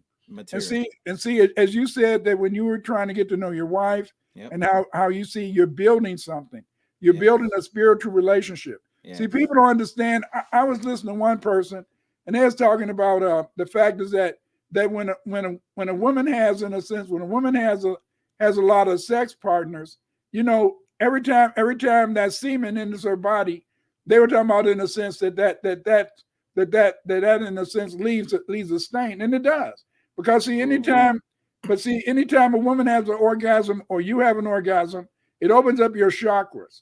When it opens up your chakras, you exchange genetic material. Yes. That's why sometimes when you've been married a long time, you'll see that your wife or your husband, y'all will start almost favoring. Yes. Hopefully if you got a pretty wife, she don't look like your ugly ass. I know that's right. Hey, I try to stay away from mine so much. Well, man. And so then you see these women. I look at a lot of YouTube, because I ain't got nothing else to do, luckily. And I see these women go on YouTube, and they talk about the fact that when they were single, they had a lot of sex, and now that they're married, they don't want to have sex with their husbands because they had a lot of sex earlier. But see, that's wrong. You should want to have sex with your mate. But see, the whole point is that's why it's the wrong attitude. People got the wrong attitude. Instead of thinking that dating should be a time to have sex, they should be dating as a time to get to know one another. Yeah. And the thing is this. Go ahead. No, go. No, I was gonna ask about that as far as the sexual, as far as keeping your partner satisfied. The man needs to talk. Yeah, you gotta talk. You have to talk. You have to have that mind. You have to have the mind. All that non-talking. I worked with plenty of men, man. When they get off work, guess where they go? Not home. They going to the bar. They're trying to escape before they go home. Yeah. I never, ever wanted to be in that position to where when I leave work doing a 10-hour shift or 8-hour shift, I don't want to go straight home because I'm uncomfortable. Man, that's cold, man. Go ahead. But see, it becomes uncomfortable because they don't understand they don't understand that marriage is a friendship. Marriage is friendship first. It is. And that's why you want to get to know that person. You want to get to know that person. They get to know you, and then you two can share. You two can have a spirit bond. And After see, 3 months, yeah, 3 months. Like know. that's why when I see people and they go with people for years, something wrong there. Yes. But then what I found out now is that I found out with my grandson, their generation, is they want to hook up, they want to get married, but they don't have the money. People 30 and down, they're not making the money, only making about 40,000 a year, maybe. Yes. It Maybe messed up, if they got a trade. There's Y'all no was lucky. factories anymore. Yeah. There's no No. factories anymore. Y'all was lucky. Yeah. And so then since there's no factories anymore, these people they don't have the money. No. They don't have the money to really get into a relationship because see, at least like with my son, him and his wife, they mostly all their wives work. But like one of my sons, him and his wife both work for the post office. So that was $100,000 a year, So they can Right. maybe move it. They can since build up. since he was in the Navy, he could get a house because he could get a loan through the Navy loan, But now when you're making only the average black man, according to statistics, Yep. make $31,000 a year. Yeah. And so if he's making $31,000 a year, it's hard to hook up with a woman who's making more money because, come on, let's just face it. Let's just face it. Is that the woman is making more money than you, then sometimes it's hard. Sometimes it's hard to respect you, but they shouldn't just value you off just the money. They should value you off the fact that you two can have a relationship and build. And that's why nowadays a lot of these people they're dating, but they're not dating. They're not dating to develop partnerships. No. They're not dating. They're not dating to learn No. learn about one another. They're dating to see how they can trick the other person maybe, and then later because the whole point is this. I used to always tell my sons, don't ever go with a hoe, because you go with a hoe, you're gonna marry a hoe. Don't go with a hoe, And the thing is, this is that because if you keep on being with somebody, you may in a sense fall for that person. But if that person is a hoe, they're not going to never be able to really see you as being important to them because they've been used to, in a sense, being used by people. Because they've been used to being used by people, they're not going to know when a real dude wants to give them a good relationship, And you can't turn a hoe into a housewife. That's what they say, but if you got enough money, she'll pretend. No, but see, I see, this is it. See, I'm different. I see women as being very flexible. Yes. I think that because of the fact that a woman cleaves to you, Yeah. then I know for a fact, and you're learning. Yes, sir. Let me explain. If you and your wife can become really close and couplestatic, anything you want, you will get it. If your wife wants you to have something, you will get it. True. So many black men are having negative consequences, and they're having negative consequences because of the fact that what they're doing is that they're going with these women in a sense, and they gave somebody a baby, and then they leave that baby mama. And so you got a baby mama and you got a baby hating your ass. Yeah. Why are they hating me? They don't know me. That's why they hate you, because they don't know you. They don't know you. A lot of times, that's why a lot of brothers have a very hard time trying to be successful. They have a very hard time trying to get things out of life because when they were dating, they spent their time trying to be a gash man. What I call a gash man is trying to get as much sex from as many women as possible and then moving on. Yeah. But the only problem with being a gash man is then you begin to be like a lot of these guys who you see in their 50s under bridges in a tent. Mm. And they got kids, but they didn't raise their kids. Karma real. That karma is real. Karma is real. See, that stuff come right back at you. And it comes back at you. And see, you don't want to have any regret. No. See, you don't want to have any regret and say, maybe this is happening to me because I did X. Maybe this is happening to me because I did Y. You see, right. And so then you have to, in a sense, you have to be cool because see, thank you, Karen, you are well. Karen, we know you work with families and all that, but you're teaching and you're absolutely correct. You're absolutely correct. Yes, they pretend until they get tired of you or your money runs out. That's it. But the whole point is this: is that you know, like my brother, you know, Mr. Ed, I love him. He's married now, but when he was young, all he did was live off women, you know. And he told me, he said, Clyde, because I want to learn how to rap. So I said, Edward, I want you to teach me how to rap. So he said, meet me at the pool hall on 48 in Indiana. He taught you how to write bars. You know how to write a 16, Dr. Clyde? No, I wanted him to teach me how to rap. Oh, you mean rap to a woman? Rap to a woman, yeah. Get your game right. Okay, all right. Let it flow. All right, so he said, follow me. He said, your first lesson is this. I can dig it. You find a teacher, yeah, a nurse, or a beautician. You see, they'll always take care of you. Teacher, nurse, or beautician. So if you ever get down on your luck, Clyde, you find, in a sense, a teacher.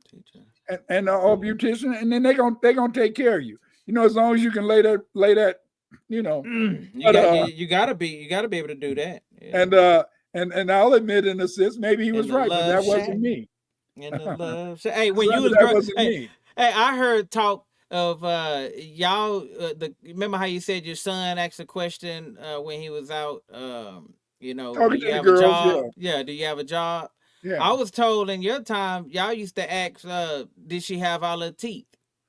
No, you could look at the mouth and see that they had teeth or not. But see, you didn't mind women, you know, because I mean, it was like buying a horse. We got that off TV. You didn't want to buy a horse that didn't have teeth. Oh, that's what that is. All right, teach me. Yeah, where does that come from? but the point is this: is that most people, you know, because that meant in a sense that they had a good life. You know, that they had money and all that type of stuff. Okay. But sometimes it can run in your family though. Sometimes it can run in your family, or you just lose your teeth. Ooh. Yes. So that don't mean nothing. That don't mean nothing. Just like sometimes you can lose your hair. I know women when they have when they're pregnant, the baby eats all their nutrients, and it takes away from their marrow and everything. Yeah, it really drains them. Yeah. My wife told me that. But you know, I'm gonna give you a pickup line. I heard my uncle. I'm happy I didn't take this from him. He met. We was at a family gathering, and it was a lady he liked, and he walked his way onto her, and he said, "Hey, so what size jeans you wear?" I wouldn't ask nobody that. Hey, we wouldn't ask nobody that. Hey, I have it on camera. We all looked at him like, "What size jeans you wear? What kind of game is that?" And he was like, he was letting her know what he was letting her know what he liked and what he want. That's what that is. All right, cool. See, yeah. But you know, Karen says that I'm 66 and single. There's nothing wrong with being single. Nothing wrong. There's nothing wrong with being single, because the point is this: is that sometimes, you know, it's what do you want out of life? It's what do you want out of life? Yeah. You see, and the point is this: is that everybody can find happiness in their own way. Yes. But the most important thing is that you don't regret. No. You don't want to regret. You don't want to regret. My mother's single. She don't regret. Right. My mother's single. That's right. It's cool. Like my father. My father, in a sense, is that he was an I love my old man, but he was a hoe. Mm-hmm. And so then, but see, when they got older, and you know, he used to do construction work. I worked with my old man a couple of times, and I used to see him jump through that concrete with his little ass. And you know, I say, damn, you know, what a man. Hey, I thought my father was the strongest man in the world. I knew my father was the strongest man in the world. I knew my father could whip anybody's ass. No, that's right. When my father, when he got older and his legs gave out on him, you know, my brother, he was taking care of him. And my mother really treated him real bad for about 4 or 5 years, I guess, to get back at him. And then later she got tired of it. You know, but see, that's the whole point. Why do you want to build up all this animosity? There you go. Why do you want to build up all this resentment? There you go. And then later, in a sense, when you're able to express that resentment, that don't make you feel any better, because nobody likes hurting the one they love. Like I know my son, I got my sons listening now, fellas. I'm sorry. When I used to whip your ass, it hurt me more than it hurt you. Oh, hold on. We gonna get into that. We're gonna do that next week. We're gonna do that next week now. Come on. But the point is this: is that you don't tell me that. You don't tell me that. Talking about it don't hurt me more than it hurt you. Yeah, I'm But you brought crying. that up, you already brought it up earlier when you talked about your son. You Yep. hate discipline. You hate Yep, discipline. gotta him. discipline him. Yeah, yeah. And so what I did, I had the paddle of justice, and I would have him bend over, and I would have him get 3 licks. I would give him 3 licks maybe. Okay. But the point is this: is that, you know, it's like the Bible says, spare the rod and spoil the child. Okay. And I think, you know, because see, when you got children, when you got boys, sometimes when they get to be a teenager, they want to try you, and you have to sometimes let them know that you still that man. There you go. Now, you know, like my father in a sense, he could have got to be 80 years old and he could have hit me in the face with his fist and I wouldn't even move. You see, maybe. Yeah, I'm about to say maybe. I might move because his ass gonna fall down. Come on now. Come on. That was in self-defense. Yeah.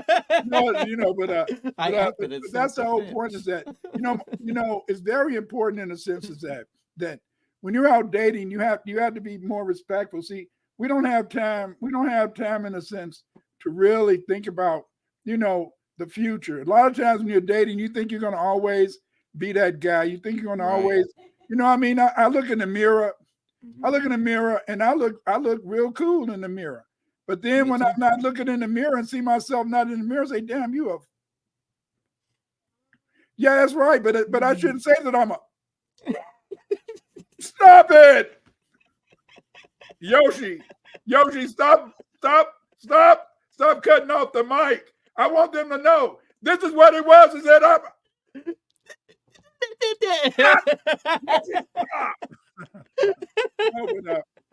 But the thing is, this is that, you know, and you know, and that's the whole point. And this is true. We need our bill. It's bill time. Karen, thank you. Karen, you're educating us. Yeah. Whew. Karen, you're educating us tonight. Very happy. And you're educating because you said that I'm very happy because I see that people are living fake lives. They are. A lot of people living fake lives. Yeah. I'm so happy that my wife allowed me to be me. Me too. I didn't want to. I didn't want to be me. Yeah. Because when we first got married, I wanted to be like all the rest of the brothers. I ain't holding your hand. Yeah. I ain't kissing you out in public. I'm not gonna hug you out in public. That looked like a wimp. That looked like a simp. I ain't gonna do no shit like that.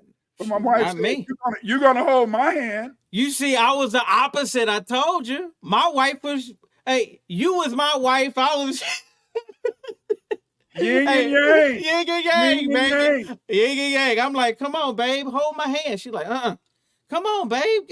Come on. None of that. No, that's right. You better get away from me. You did not see no brothers holding no hands in those 60s and 70s. My wife old school. Man. She old school. But then what happened is that by the 80s, when you went out, they used to have I grew up after I left Urbana, I went back to Chicago. So we would have these you know, they would have these parties downtown. And you know, and the women, man, would come to the parties in dresses that was see-through with no underwear on. Okay, all right. Now we're getting into the part where this was the 80s. The women will say, I remember early, I remember, I'm born in 80s, but early 90s, I remember women had a problem with me and you say, well, I wouldn't treat you like a hoe if you didn't dress like a hoe. Yeah. How am I supposed to know? You ain't, because the men want to touch. They see it and they say, ooh. Yeah. And yeah. And you know, when you see these old dames, I'm gonna tell a secret on you old ladies now. Ooh. When you see these old ladies, I smell Elizabeth Taylor perfume. Hold on, I smell Elizabeth Taylor White Diamond. I smell White Diamond all in there all of a sudden. Go ahead, Baba. When you see these old women with these license plates that have 2 to 3 X's on them, they be telling you what it's all about. They just old now, but they got those 2 or 3 X's because back in the day, they was lightning in a bottle. Trap. Lightning in a bottle, yes. man. Because see, when I, the 70s was the 70s was free sex. It's You know, fruitful. and because it was free sex, people felt that you're just supposed to screw all over the place, just screw, screw, screw, screw, screw. Yeah. But those wineheads taught me, Clyde, Mm-mm. you got to. They said a woman always want to see a rise in you, and the way they get a rise in you, either one, they want to see you get an erection, or two, they want you to argue with them. You see, you had to get an erection or argue with you, one or the other. And then I don't want to. when you get married, man, come on now. When you get married, a lot of times your wife want to have argument, and damn well you do not feel like no argument because you watch all games. We're the opposite. We're the opposite. I'm the argument. I'm the one tripping over here, man.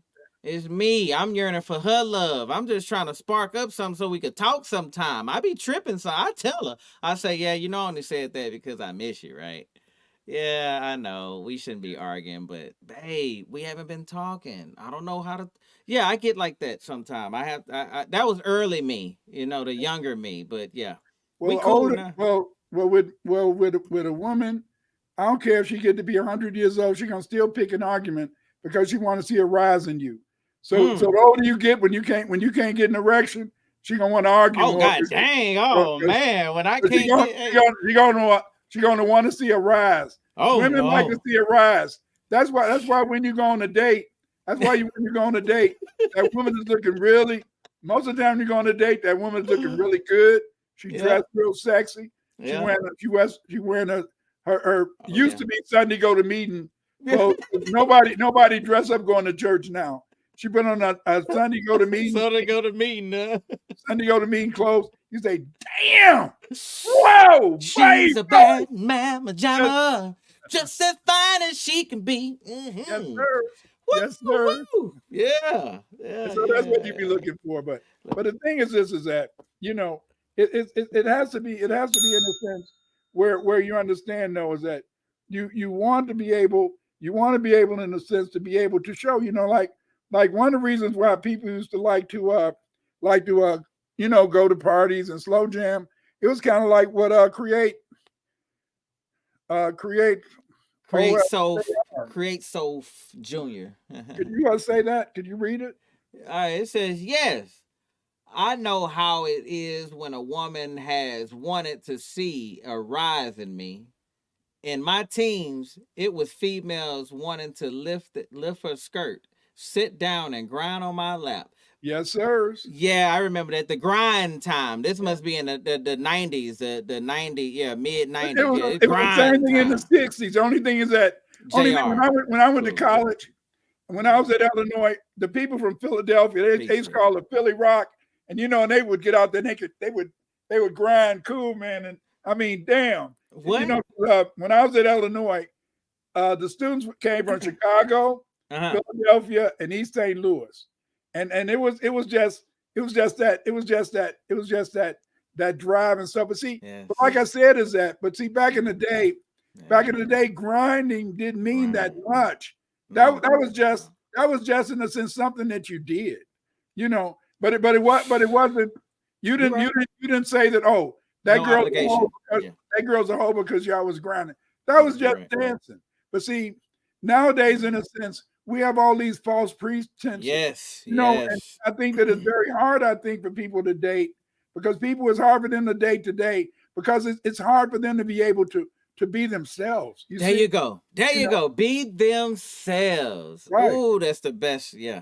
But who are you? Yeah. Who are you? I learned early in high school.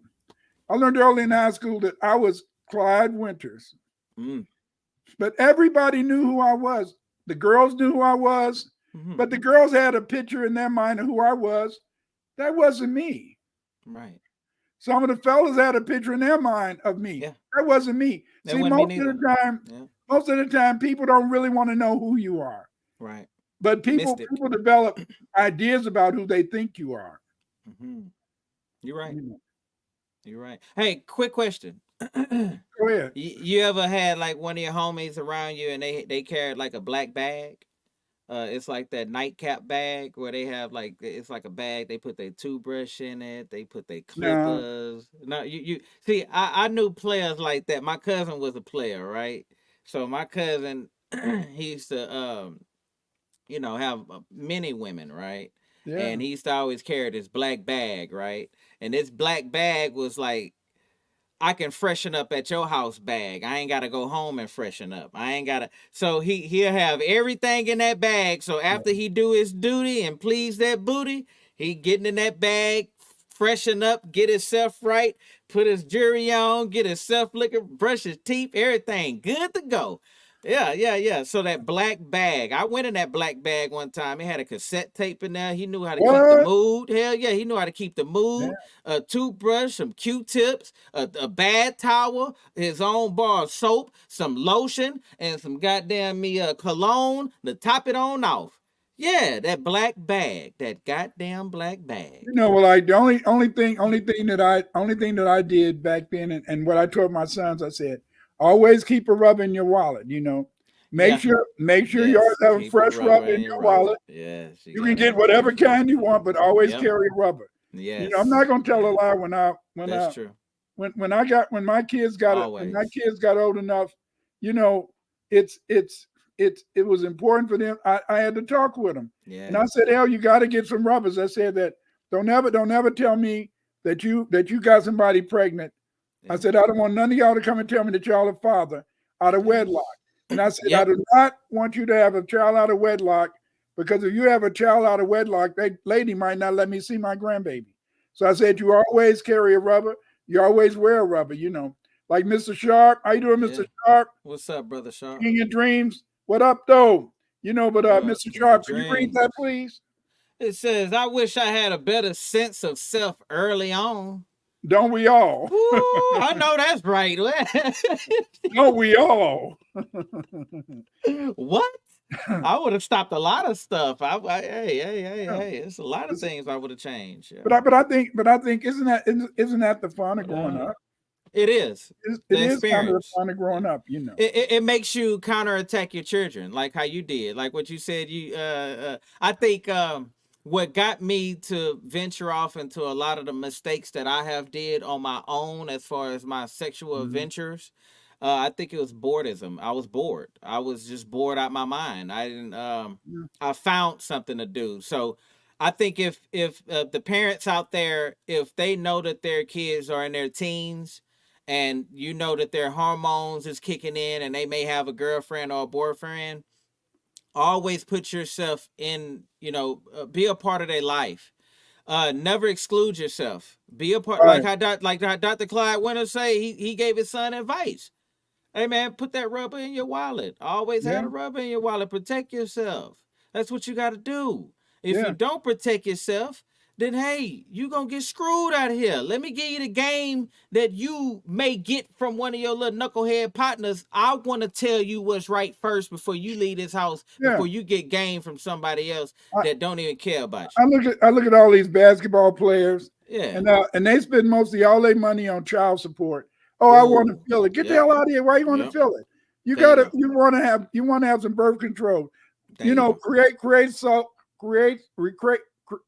Create some junior. What did he say? My dad stuffed a surprise supply of rubbers in a college pamphlet when we both went to visit my college on the first day.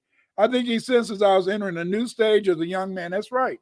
Yeah. When you go into college, they're gonna throw that thing at you, baby. But the point is that it's you have to still have control. And see, this is the thing that I hate about men today.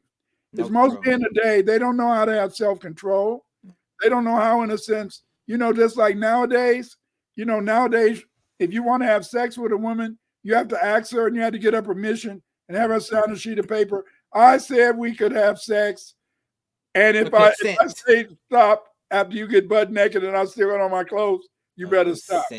Back in the day, man, I don't know about other guys, but you never asked a woman to have sex. You didn't never ask your wife, could y'all have sex?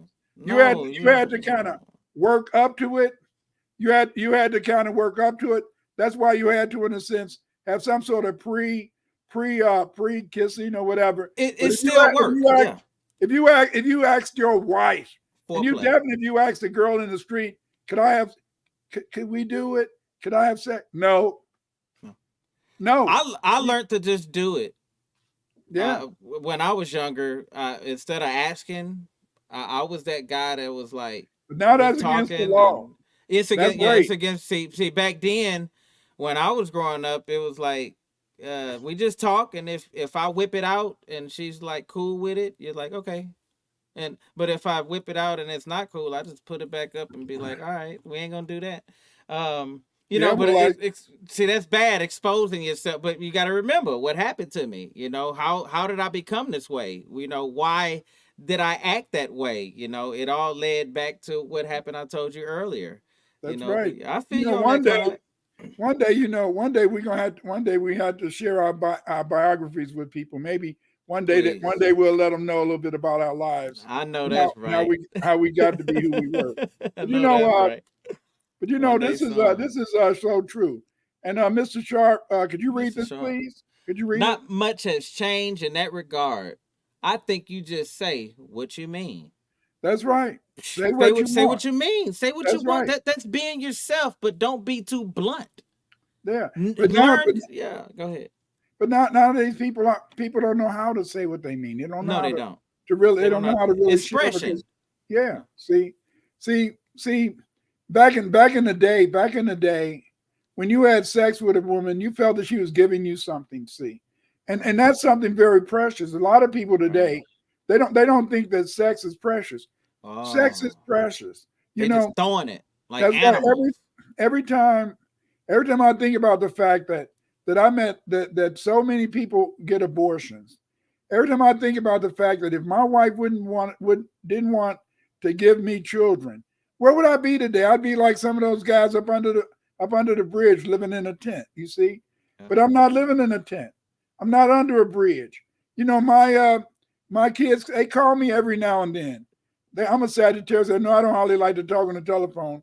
So they know they'd be lucky if I do talk. But the point is this is that they do call me, you know, Right? like every Thursday, two of my sons call me every Thursday. That's And tight. we talk for a little while, and they're both on the line. And then, you know, so they call me, we talk, my daughter and I, we talk. And so the thing is, this is that we talk. And I said that Right. I'm so blessed. I'm so lucky Yes. that my Yes. wife gifted me. That's right. Yes. She That's a gifted me. gift. It's Yeah. a gift. You going that what came. I see my son being born, Baba. Just I cried so much, man. When my baby head came out, man, I feel you. Let's say chemistry, black magic say most men lose interest 0.35 nanoseconds immediately after sex. Thank you for saying most men, not all. Yeah, That's right, yeah. chemistry, not all, Most, because not all. it's usually 25%, it's 25 seconds. Yeah. But the thing is this is that I'm going to keep my eyes open and try to talk. I'm going to keep talking. But Hey, she yeah, relaxed you so much. You're like, no, you can't do that. No, you can't do like that. Your woman gonna get upset. You gotta nah. Mhm. Yeah, You go, you know, 'cause better they wait. ready to talk. You Remember, know, I you told ready you to we the speak. opposite, right? I keep saying we the opposite. I'm up. Yeah. She's Yeah. She ain't want all that talk. I'm like, hey, so she's like, say, Well, God dang, she's snoring on me already. God well, you're dang, doing baby. something right then, man. Yeah. You're doing something right. I know that's right. Hey. But you know, hey. but dating is a tough thing, and I Yes, it's think tough. that dating, except for the fact nowadays that people want to feel that you got to have sex whenever you date, Yeah, or that's if bad. people feel that they got to spend money on you, they got to Yeah, get something out of it. that's bad. To me, that's wrong because you don't get to know people, No. and I think you know, I'll tell any woman is that if you're going with a guy, you got to make him talk to you. Because see, if you make a man talk to you, he's going to throw down his fences. Yep. And so most of the time, most men want to be quiet because they don't want you to get to know them. Because see, when you get to know them, and you get to know a man by getting into their brain, that's right. getting into their mind. Because see, when a man has to communicate with you realistically, when a man has to communicate with you honestly, and therefore, in a sense, you can see how you can have a relationship. You can build a partnership. Yes, a partnership. Unity, like we said before. Unity, unify. You know. Yes. And next, thank you guys for coming up. Yoshi, do you want to tell them about next week's show? Oh, absolutely. Next week's show is going to be about straight up butt whoopings. Then and now. From switches to belts to, we going in, we're going to talk about the power of that ass whooping. We're going to talk about what it does, where it comes from, where it's going. What do we need it now? Is it lacking? Is it in? Is it out? When did it become bad? When did it become wrong? I mean, all that. We're gonna talk about it all because we're both fathers and we both had the discipline, and I got discipline myself. So that's what next week's show gonna be discussing, Baba Clyde, and to the whole community. Yeah, we in here. We're gonna talk about some. Yeah. So again, I want to thank everybody for coming this week, and I want to thank you guys, especially you guys in the chat. Yeah, thank y'all in the chat, everybody. Thank you so much for bringing up dreams. What's up? And letting us know things. And Karen says, "Oh my God, doctor is crazy." Yes, I am crazy. Crazy about you guys. Yes, I'm crazy about you guys. Love y'all. You guys come and you guys make the show easy because we're talking about then and now. And when you share with us, the thing that happens in your life, that helps us in a sense to really be ready. That helps us to be able, in a sense, to understand what life is all about. It helps us understand how we can go further and further. And the reason that we can go further and further in life is because the fact is that we had to share with each other. And that's why we come here every Sunday to share with you then and now, so that we can kind of make people think. And chat, guys in the chat, you make this show. King of Dreams. Karen, I know that's right. Appreciate it, King of Dreams. You guys make the show, Y'all do.